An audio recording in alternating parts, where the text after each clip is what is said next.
So again, I'm in the gym and I'm pointing the camera real high so I don't get people in the background because, you know, that's just wouldn't be cool. So here we go. I'm excited. And this is the business. And this is a bunch of surgeries on the old knee. Look at those dinosaur surgeries. Isn't that terrible? But anyway, so I want to just show you guys why I'm so happy and pumped, and it's not the morning anymore, it's the mid-afternoon and I'm still running on ketones. It's so freaking fantastic. So I've got a busted knee, so I can't do any traditional cardio, and I did a video earlier today about HIIT training versus steady state, which of course steady state makes you produce too much cortisol, and cortisol tears your muscle down, and you get little scrawny legs for you guys out there, and probably will create some estrogen dominance movements, like scrawny up top and big old hips.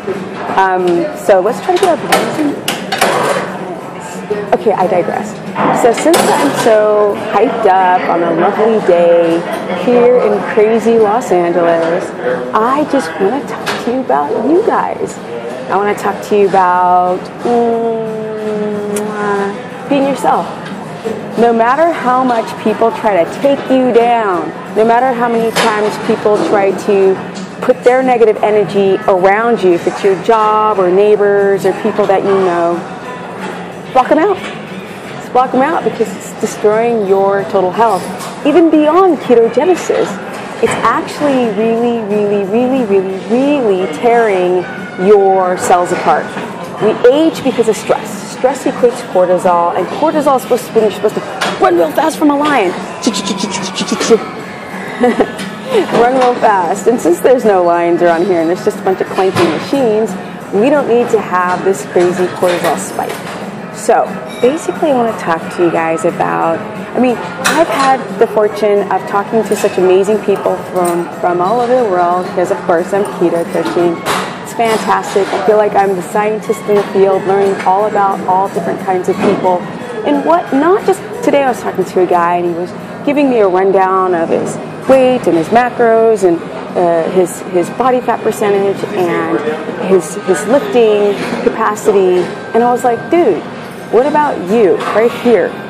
And what about here? We're not talking about that. We're not talking about who you are. What's your daily perception of life and yourself? How open are you? Can you deal with the stresses of having a family? Can you deal with the stress of self-perception and being a male trying to provide and money and debt and self-image? And so I said, let's talk about that. Let's talk about how all those things don't matter, because the only thing that matters is being in balance with yourself. So of course I talked to you guys about the 70,000 thoughts a day that we have that are literally on autoplay. They just go around and around and around and around, and we don't even know that we're doing it. And it's really negative. It's great if you're out in survival land, out in the tundra as a hunter-gatherer, because you have to have patterns. You have to have these synapses that create a pattern for survival. But we're not surviving in this. Look at that big old dome. We're not surviving that crap. Come on, really? So, but our body, I call it the body brain, because the body has cells that divide, sister cell, daughter cell, and they become addicted to hormones or stress, if you like it or not. You say in your conscious mind, I don't want to be stressed, but if you look at your patterns, you create stress. So these 70,000 thoughts are repetitive. It's getting stressed because you can't find your keys, or it's getting stressed because something in your kitchen is out of place. Just stuff that doesn't make any sense.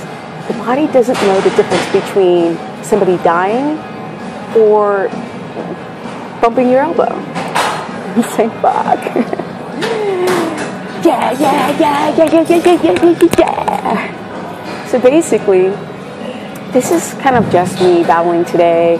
I feel so grateful because people really are wanting to connect to themselves, to not be distracted. So there's this thing called decision fatigue, right? So a lot of people that they're psychologically depressed when really they're hypoglycemic, which means chronic low blood sugar, or they're just overwhelmed. It's like the brain is overwhelmed with arbitrary things that have nothing to do with human survival. So we develop anxiety. And then, like I've said it in videos before, if you get like bitten by a dog when you're a little kid, that stuff gets stuck in your synapse. Like it's a key in a lock, and all of a sudden that thought is on rotation. And every time you see a dog, you have cortisol, you have blood sugar spike, you have stress, you have adrenaline. That's the fight or flight syndrome. That's okay when you're surviving, but it's literally catabolic, will rip your body apart. So my message to you guys is, don't care what anybody else thinks. It's really funny because I've started doing these videos and I'm so excited about it, and then people literally, they try to take your joy. They're like, I don't like her, and I don't like the way she's bouncing around, and I'm like, wow, you guys are just giving me a lot of attention. But you really, some of those people out there that have that pattern where they're like negative thinking, they really just need to put those thoughts onto themselves, because they'd probably be more happy. And I mean thoughts of things that make them feel good, not things that annoy them. So I say, if you don't like it, change the channel. But for those who are here to stay, catch me at stephanieperson.com. My website is, it's not finished, but a lot of stuff is going to be chunked on. I'm going to be breaking down ketogenesis. I do this for the people who want to refeed. I get you guys. If you want to do cyclic ketosis, if you want to do a yearly, seasonal cyclic ketosis, go for it. But for the people who really want to remain and they really want to tackle some of those health issues like rheumatoid arthritis, asthma, endometriosis, fibroids, cancer, multiple sclerosis, lupus, diabetes, acne, infections, low gut flora, having a hard time sleeping, high cortisol, thyroid, adrenal, low testosterone, estrogen dominance, night sweats, like all kind of stuff. If you guys want to try to heal the body, come follow me over in the ketosis line. I always say that you have to cross that bridge. It's not easy to keto adapt. For some people it is. For those who are not metabolically damaged, you can adapt quite well. But for those, which they say 90% of at least Americans have some kind of metabolic derangement. And if you guys don't want to, if you guys want to heal those things, you have to. What I'm trying to say is, what I'm trying to say is, if you want to keto adapt, you have to get your body in balance. It's not that you can't be stressed out. You have to manage your stress. Because remember, your body is a representation of your mind. So if you're looking at things in your body that you don't like, look at who you are. Don't be distracted by those things out there with the decision fatigue. Create new synapses in the mind and kick out the old you and design a new you. You want a different life? Just design it. Just wake up in the day and visualize what you want. Is it going to come true?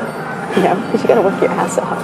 All right, you guys, I'm in my playground, and that's it. Yeah.